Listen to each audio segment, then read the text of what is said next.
स्वागत है आपका AR न्यूज में। दिनांक 1 अप्रैल दिन बुधवार को, जहां हर खबर सिर्फ जानकारी नहीं बल्कि आपकी जिंदगी का हिस्सा बनती है। हम आपके साथ सच बांटते हैं, उम्मीद जगाते हैं और हर पल आपका भरोसा जीतते हैं। तो चलिए आज की तमाम बड़ी खबरों पर नजर डालते हैं। पीएम मोदी का गुजरात दौरा। प्रधानमंत्री आज गुजरात के दौरे पर हैं, जहां वे सम्राट संप्रति संग्रहालय का उद्घाटन करेंगे। पश्चिम बंगाल चुनाव अपडेट। टेनिस दिग्गज लिएंडर पेस आगामी बंगाल चुनावों से पहले भारतीय जनता पार्टी बीजेपी में शामिल हो गए हैं। अमरावती आंध्र प्रदेश की राजधानी। अमरावती को जल्द ही आधिकारिक तौर पर आंध्र प्रदेश की राजधानी घोषित किया जाएगा। ट्रांसजेंडर अधिकार विधेयक।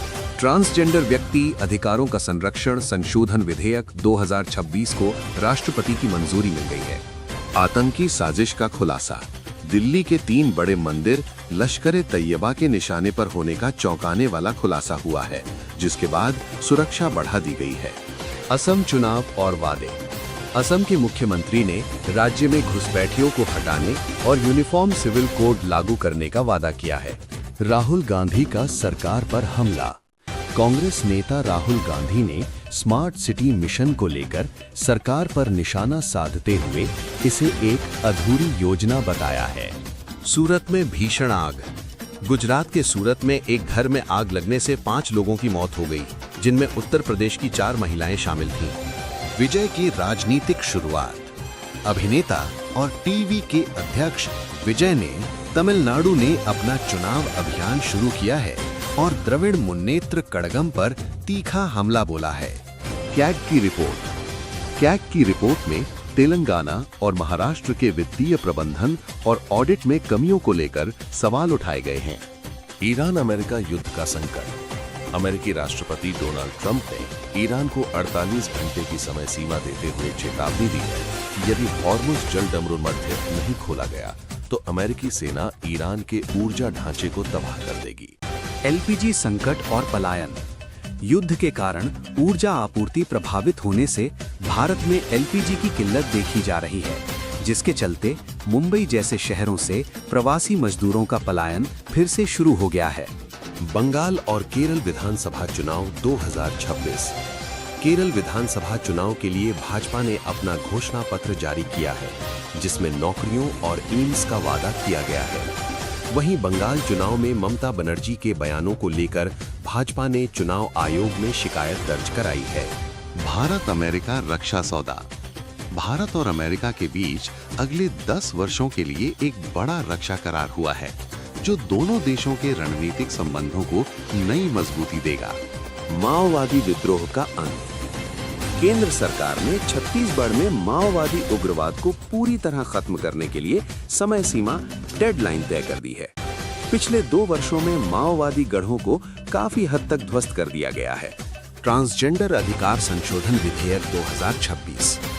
राष्ट्रपति ने ट्रांसजेंडर व्यक्ति अधिकारों का संरक्षण संशोधन विधेयक 2026 को अपनी मंजूरी दे दी है, जिससे अब ये कानून बन गया है। समुद्री व्यापार पर असर। फारस की खाड़ी में तनाव के कारण भारत आने वाले ऊर्जा कार्गो ले जा रहे कम से कम 10 जहाज वहां फंसे हुए हैं, जिससे देश की ऊर्जा सुरक्षा पर दबाव बढ़ रहा है। राजनीति में थलापति विजय की एंट्री। तमिल अभिनेता और टीवी के प्रमुख विजय ने विधानसभा चुनाव में कदम रखा है। हालांकि चुनाव नियमों के उल्लंघन के आरोप में उन पर मामला दर्ज किया गया है। सेमीकंडक्टर प्लांट का उद्घाटन। प्रधानमंत्री नरेंद्र मोदी जल्द ही एक नए सेमीकंडक्टर OSAT प्लांट का उद्घाटन करने वाले हैं, जो भारत के तकनीकी आत्मनिर्भरता मिशन के लिए एक बड़ा कदम है। स्मार्ट सिटी मिशन पर विवाद। कांग्रेस नेता राहुल गांधी ने सरकार के स्मार्ट सिटी मिशन की आलोचना करते हुए इसे एक अधूरी योजना बताया है। अमेरिका ईरान युद्ध और शांति वार्ता। अमेरिकी राष्ट्रपति डोनाल्ड ट्रंप ने संकेत दिए हैं कि वे ईरान के साथ युद्ध खत्म करने के लिए तैयार हैं, भले ही Hormuz जलडमरू Madhya straight of Hormuz पूरी तरह न खुले। वहीं पाकिस्तान इस तनाव के बीच मध्यस्थ की भूमिका निभा रहा है। ईरान का परमाणु खतरा और UN में हलचल। संयुक्त राष्ट्र यानी UN के एक राजनयिक मोहम्मद साफा ने ईरान पर संभावित परमाणु हमले के प्लान को लीक करने का दावा करते हुए इस्तीफा दे दिया है। मध्य पूर्व में तेल संकट। ईरान ने होर्मुज जल डमरू मध्य से गुजरने वाले जहाजों पर टोल लगाने की बात कही है।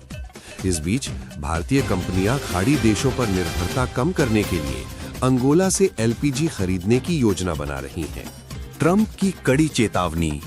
राष्ट्रपति ट्रंप ने ईरान को धमकी दी है कि यदि जल्द समझौता नहीं हुआ तो वे ईरान के तेल और खार्ग द्वीप पर नियंत्रण कर सकते हैं।